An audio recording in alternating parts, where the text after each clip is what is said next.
Air India की flight AI 171 के जांच के जो प्रारंभिक रिपोर्ट सामने आई है उसमें सीधे सीधे पायलटों को ही दोषी कहा गया है। 32 सेकंड बाद जो इंजन फ्यूल सप्लाई बंद हुई उसमें पायलट को दोषी ठहरा दिया गया। जांच रिपोर्ट इसी बात के आधार पर पायलटों पर सवाल उठा रही है, लेकिन सवाल यह है क्या इतनी जल्दी किसी नतीजे पर पहुंचना सही है? क्योंकि अल्फा इंडिया जो पायलटों की संस्था है वो इस जांच को एक तरफा कह रही है कि पायलटों को बलि का बकरा बनाया जा रहा है।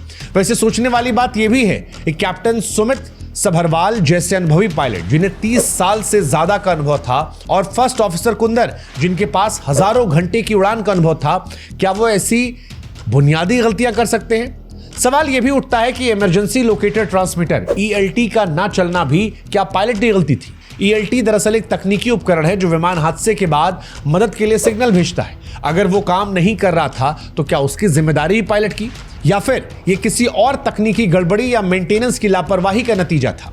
वैसे इस घटना को लेकर एक मानवीय पहलू भी है।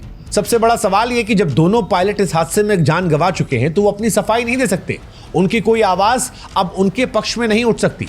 ऐसे में जांच एजेंसियों की जिम्मेदारी और ज्यादा बढ़ जाती है कि वो निष्पक्षता से काम करें ताकि जिन पायलट्स ने अपनी जान गंवाई है उन पर बाकी लोगों की जान लेने का कम से कम आरोप ना लगे।